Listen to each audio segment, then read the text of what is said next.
Hey guys, welcome back to Khan Alig bio classes. Mir Ahmad Khan स्वागत करता हूं आपका अपने YouTube channel Khan Alig bio classes में। So guys, let start with us Khan Alig bio classes. आज का टॉपिक आपका जो है किसी डिजीज से रिलेटेड नहीं है, बट बॉडी ऑर्गन से रिलेटेड है, बॉडी सिस्टम से रिलेटेड है, जिसको आप कह रहे हैं आपका सर्कुलेटरी सिस्टम। एक्चुअली आपका हार्ट मेन सर्कुलेटरी सिस्टम का एक मेन ऑर्गन है जो आपके बॉडी में through out the body blood को पंप करा रहा है। सवाल ये उठता है कि आखिर आपके बॉडी में ब्लड के पंपिंग की जरूरत क्या है। तो मैं आपको बता देना चाहता हूं कि हमारे बॉडी में ब्लड की पंपिंग की जो जरूरत है, आपकी सेल्स की रिक्वायरमेंट के हिसाब से आपकी सेल्स के पास अलग अलग तरह की चीजें आपके सर्कुलेटरी सिस्टम के थ्रू जाती रहती है। मैंने अपने पुराने वीडियोस में आपको बताया था कि हमारी जो बॉडी बनी हुई है वो बॉडी आपकी जो है सेल से मिलकर के बनी हुई है। अब सवाल ये उठता है कि सेल को जरूरत किस चीज की है। तो एक क्लियर सा इसका बिल्कुल सीधा सा आंसर है कि सेल को कुछ इसेंशियल एलिमेंट्स की, इसेंशियल फूड की, इसेंशियल चीज़ों की रिक्वायर है। जैसे वो फूड भी हो सकता है, वो आपका कोई एलिमेंट हो सकता है, वो आपकी कोई गैसेज हो सकती है, इसकी हार्मोन हो सकता है, इसकी रिक्वायरमेंट होती है आपके सेल को। तो अब आपके सेल तक वो चीज पहुंचेगी कैसे? ब्लड के थ्रू पहुंचेगी, और ब्लड को पंप करने के लिए जो रिस्पॉन्सिबल है वो आपका हार्ट है। अब मैं यहां पर सीधा सीधा सा आ रहा हूं आपके सर्कुलेटरी सिस्टम, दैट मीन्स कि आपके हार्ट पर। एक्चुअली 1628 में एक साइंटिस्ट हुआ करते थे, विलियम हार्वे। उन्होंने जो है बॉडी में, ह्यूमन बॉडी में किस तरह से सर्कुलेटरी सिस्टम चल रहा है, किस तरह से सर्कुलेटरी सिस्टम हो रहा है, ब्लड कहां से कहां को जा रहा है, उसे डिस्कवर्ड किया था 1628 में। 1628 में सर्कुलेटरी सिस्टम की डिस्कवरी हुई थी थ्रू विलियम हार्वे।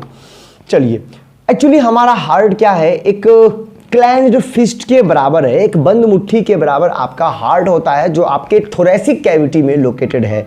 एक्चुअली हम लोगों के पास कुछ कैविटीज होती हैं जहां पर अलग अलग तरह के ऑर्गन्स लोकेटेड होते हैं। जैसे अगर आप बात करते हैं क्रेनियल कैविटी की, तो इस क्रेनियल कैविटी में, दैट मीन्स कि इस क्रेनियम बोन के अंदर आपको आपका ब्रेन मिलता है। तो क्रेनियम कैविटी में ब्रेन मौजूद है। थोरेसिक कैविटी में दो ऑर्गन्स आपके जो है मीन्स प्रेजेंट होते हैं, लोकेटेड होते हैं। पहला आपका हार्ट और दूसरा आपका लंग्स। जो ये पिंजरा है, जो केज है, जिसको आप रिब केज बोलते हो, यहाँ पर आपके दो ऑर्गन्स हैं सिर्फ, जिसमें आपका पहला हार्ट है और दूसरा आपका लंग्स है। तो नीचे की तरफ ये एब्डोमिनल कैविटी होती है, और एब्डोमिनल कैविटी में आपके डाइजेस्टिव ऑर्गन्स प्रेजेंट होते हैं। हम बात कर रहे हैं यहाँ पर सर्कुलेटरी ऑर्गन हार्ट की। तो हार्ट प्रेजेंट कहाँ है? हार्ट आपका चेस्ट कैविटी, जिसको आप थोरेसिक कैविटी बोलते हो, यहाँ पर आपका हार्ट प्रेजेंट है, और एक क्लेंज्ड फिस्ट के बराबर है, एक इंसान की बंद मुट्ठी के बराबर होता है, जिसकी एग्जैक्ट जो लोकेशन होती है, जैसे ये आपका मिड लाइन है, इसको हम स्टर्नम बोन बोलते हैं, तो ये मिड लाइन से थोड़ा सा स्लाइटली टिल्टेड टू लेफ्ट, बाद बाकी इसका पार्ट राइट में होता है, और थोड़ा सा इसका पार्ट जो है आपका लेफ्ट में होता है। ओके, तो दिमाग में रखिएगा, it is located in thoracic cavity and slightly tilted to left side. ये होती है आपके हार्ट की लोकेशन। अब सवाल उठता है कि आपका हार्ट कर क्या रहा है। तो भैया आपको मैं बता देना चाहता हूं कि हमारे हार्ट में जो चैम्बर्स है वो 4 चैम्बर्स है, जिसमें 2 ऊपर चैम्बर्स होते हैं और 2 चैम्बर्स आपके नीचे होते हैं। ऊपर वाले दोनों चैम्बर को हम लेफ्ट और राइट ऑरिकल में, या फिर हम जो है आर्टरियम में डिवाइड करते हैं, जबकि नीचे वाले चैम्बर्स को आप वेंट्रिकल में डिवाइड करते हैं। आपके हार्ट में 2 तरह का ब्लड आ रहा है और 2 ही तरह का ब्लड जो है जा रहा है। दैट मीन्स कि आप ये भी कह सकते हैं कि आपके हार्ट में 2 बार ब्लड आ रहा है और 2 बार ब्लड जा रहा है। इसको हम बोलते हैं डबल सर्कुलेशन। ठीक है, हार्ट के चारों तरफ एक लेयर होती है, जिससे आपका हार्ट प्रोटेक्टेड होता है, कवर्ड होता है, जिसको हम कहते हैं पेरिकार्डियम लेयर। और इस पेरिकार्डियम लेयर के अंदर और आपके हार्ट की मसल्स के बीच में एक स्पेस होता है, जिसको हम कहते हैं पेरिकार्डियल स्पेस। यहां पर पेरिकार्डियल फ्लूइड फिल्ड होता है, जो आपके हार्ट को फ्रिक्शन रेट से बचाता है। हाईली फ्रिक्शन, जब फ्रिक्शन हाई होगा तो आपके हार्ट की मसल्स को मींस रप्चर नहीं होने देगा, फ्रिक्शन हाई होगा भी नहीं, क्योंकि वहां पर एज ए लुब्रिकेंट एक्ट करता है पेरिकार्डियल फ्लूइड। चलिए आ जाइए अपने हार्ट के चैम्बर्स पे। एक्चुअली होता क्या है, हमारे हार्ट का जो राइट चैम्बर है, यहां से आपका दैट मीन्स कि right auricle, upper chamber of heart, आपके बॉडी का डीऑक्सीजनेटेड ब्लड आता है आपके राइट ऑरिकल में। आप कह रहे हैं सर डीऑक्सीजनेटेड ब्लड क्या है? तो मैं आपको बता देना चाहता हूं, आपके बॉडी से जो भी ब्लड हार्ट के तरफ आएगा, वो ब्लड आपका जो है डीऑक्सीजनेटेड होगा। दैट मीन्स कि उस ब्लड में कार्बन डाइऑक्साइड मिला हुआ है।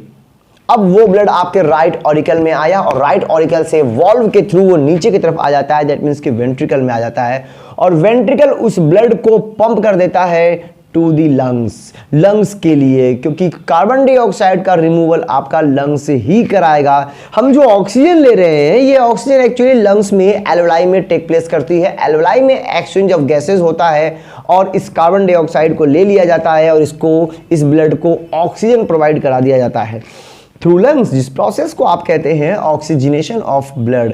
एक्सचेंज ऑफ गैसेस के थ्रू यहां पर जो है ऑक्सीजनेशन ऑफ ब्लड होता है और फिर इसके बाद क्या होता है, यही ब्लड आपका जो है पल्मोनरी वेन के थ्रू आपके हार्ट में तो आएगा, लेकिन हार्ट के राइट पार्ट में ना आकर के लेफ्ट पार्ट में आएगा, लेफ्ट ऑरिकल में आएगा और फिर वॉल्व के थ्रू ये वेंट्रिकल में आ जाएगा और वेंट्रिकल से पंप होगा oxygenated blood through out the body. पूरी बॉडी में ये ऑक्सीजनेटेड ब्लड ट्रांसपोर्ट कर दिया जाएगा।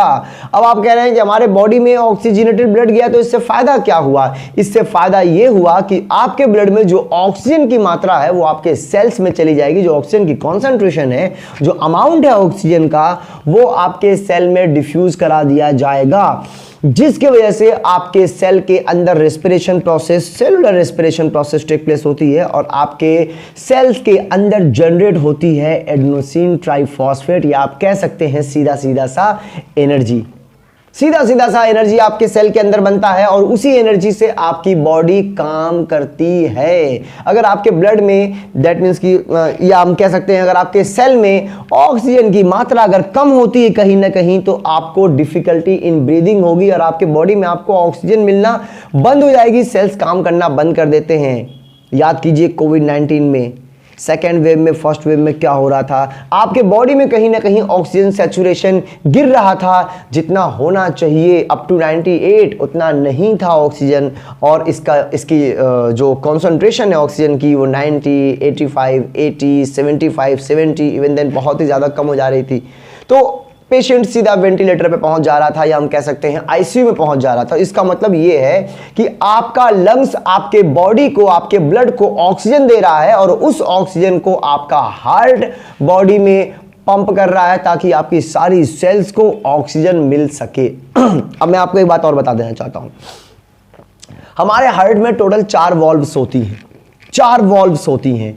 ये चारों वॉल्व जो है ब्लड के आने और जाने को रेगुलेट करती हैं। दैट मीन्स कि हम कह सकते हैं कि ब्लड किस तरह से किस चैम्बर में आ रहा है और किस चैम्बर से कहां जा रहा है।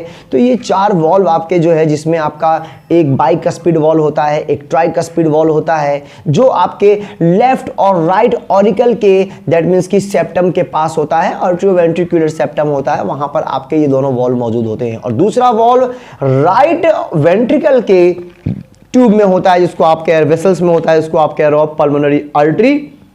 और चौथा वॉल्व जो है आपके लेफ्ट वेंट्रिकल के ऑर्टा में होता है, जिसको हम कहते हैं सेमील्यूनर वॉल्व। मैं बता दूं, जो हार्ट के अंदर जो लब डब की जो साउंड बन रही है, जो धक धक की जो साउंड बनती है, ये इन्हीं वॉल्व के क्लोज होने से बनती है। सबसे पहले बाइकस्पिड और ट्राइकस्पिड के क्लोज होने से एक साउंड बनती है जिसको हम कहते हैं लब।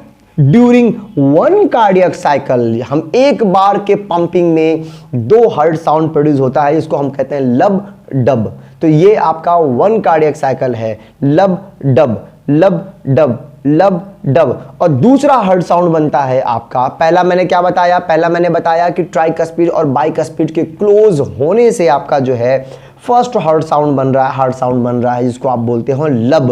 और डब कब बना? डब बना जब आपका ब्लड वेंट्रिकल से कॉन्सर्न पार्ट में चला गया। दैट मीन्स कि आप ये कह सकते हैं कि आपका ब्लड लंग्स में चला गया और बॉडी में पंप करा दिया गया। तो दोनों सेमिलुनर वॉल्व और पल्मोनरी वॉल्व के क्लोज होने से सेकेंड हार्ट साउंड बनता है, जिसको आप कहते हो डब। आपको मैं ये बता देना चाहता हूं कि ये पूरी प्रोसेस के लिए जो टाइम टेकन है, पता है आपको कितना है? शायद आपको सुन के बहुत ताज्जुब होगा, 0.8 सेकेंड। 0.8 सेकेंड में ये 1 कार्डियक साइकिल आपकी कंप्लीट हो रही है। 0.8 सेकेंड में लबडब का साउंड कंप्लीट होता है और एक बार में जो हार्ट आपका ब्लड को पंप कर रहा है तो उसका जो रेट है वो 70 ml ऑफ ब्लड है। मतलब कि 1 कार्डियक साइकिल में 0.8 सेकेंड में आपका हार्ट 70 ml ब्लड को पंप कर देता है और वो 70 ml ब्लड आपका बॉडी में चला जाता है, ट्रांसपोर्ट हो जाता है। तो आप अंदाज लगाइए कि आप 72 टाइम्स आपका हार्ट एक मिनट में बीट करता है, तो इसका मतलब ये है कि 72 आप अगर मल्टीप्लाई करते अगर मल्टीप्लाई करते हैं आप तो आपको 5040 मतलब कि 5 लीटर तक ब्लड आपका जो है हार्ट एक मिनट में पंप करके बॉडी में पहुंचा देता है। इसको हम कहते हैं कार्डियक आउटपुट। ओके, अब सवाल ये उठता है कि ये सब सारी चीजें 0.8 सेकेंड में मैनेज कैसे हो रही है। एक बात दिमाग में रखिएगा, अगर 0.7 सेकेंड हो रहा है तो हार्ट फेलियर के चांसेस बनते हैं, 0.9 सेकेंड हो रहा है नॉर्मल कंडीशन में तो हार्ट फेलियर के चांसेस बनते हैं। हार्ट में कोई ना कोई दिक्कत है, तभी जाकर के आपका जो है 0.8 सेकेंड में सब कुछ नहीं हो पा रहा है, या तो कम या तो ज्यादा, तो हार्ट के अंदर प्रॉब्लम है। वो प्रॉब्लम जो है डॉक्टर्स डायग्नोज करते हैं ईसीजी के थ्रू, इलेक्ट्रोकार्डियोग्राम के थ्रू या इको के थ्रू प्रॉब्लम को डायग्नोज किया जाता है कि किस तरह से आपका हार्ट जो है काम कर रहा है एबनॉर्मल तरीके से। लेकिन मैं बता दूं 0.8 सेकेंड आपका एक कार्डियक साइकिल में टोटल टाइम टेकन है, जिसमें आपके हार्ट में ब्लड आएगा और आकर के बॉडी में, लंग्स में चला जाएगा। ओके, अब सवाल ये उठता है कि ये सब मैनेज इतना शार्प कैसे हो रहा है, या आप ये कह सकते हैं किस तरह से हार्ट जो है अपने आप को मैनेज कर रहा है। और आपको मैं एक बहुत इंपॉर्टेंट बात बता देना चाहता हूं, आपके बॉडी के सारे ऑर्गन्स को आपका ब्रेन रेगुलेट कर रहा है, लेकिन आपका ब्रेन आपके हार्ट को रेगुलेट नहीं कर रहा है। कभी आप गौर कीजिएगा, कभी किसी अदर यूट्यूब वगैरह में आप देखेंगे, या मैं आपको अदर चैनल मीन्स अपने ही चैनल पे बना करके दिखा दूंगा कोई वीडियो। अगर आप मीन्स कोई हार्ट है जो एनिमल्स का है या पेशेंट का है, उसको अगर आप बाहर निकालते हैं तो वो बीट करेगा, जबकि वो आपके ब्रेन से कनेक्टेड नहीं है, still the continuous beating. Why? Because our heart is not neurogenic, it is totally myogenic। आपका हमारा हार्ट जो है ये न्यूरोजेनिक नहीं होता है, ब्रेन से रेगुलेट नहीं होता है, ये सेल्फ रेगुलेट होता है। इसके अंदर कुछ इलेक्ट्रिसिटी बनती है, या आप कह सकते हैं इसके अंदर कुछ इलेक्ट्रिकल एक्टिविटीज होती हैं, या आप कह सकते हैं सीधा सा भैया इसके अंदर बिजली बन रही है और इसकी बिजली ही इसको चला रही है, इसका इलेक्ट्रिसिटी ही इसको, इसका करंट, इसका पावर ही इसको चला रहा है। वो मैं बता दूंगा आपको अपनी नेक्स्ट वीडियो में कि किस तरह से आपका हार्ट अपने आप को 0.8 सेकेंड में रेगुलेट करता है, एक सुटेबल लबडब का साउंड प्रोवाइड कराता है, 0.8 सेकेंड में डबल सर्कुलेशन को प्ले करता है।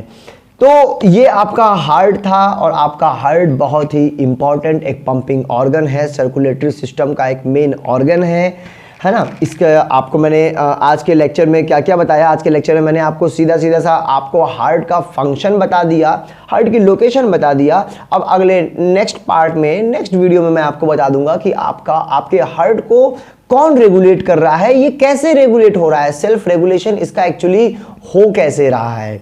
तो आज के लिए इतना काफ़ी है। अगर आपने हमारे चैनल को सब्सक्राइब नहीं किया है तो प्लीज़ सब्सक्राइब करें, शेयर करें, लाइक करें, कमेंट करें। अगर आपको किसी अदर वीडियो की रिक्वायरमेंट है, अगर आपको रिक्वायर है कोई वीडियो आपके हेल्थ साइंस से रिलेटेड, बायोलॉजिकल साइंस से रिलेटेड, तो प्लीज़ कमेंट में लिखें, आप मुझे बताएं, नेक्स्ट वीडियो आपके लिए मैं अपलोड करता हूँ। तब तक के लिए okay, bye bye, thank you, have a nice day and take care.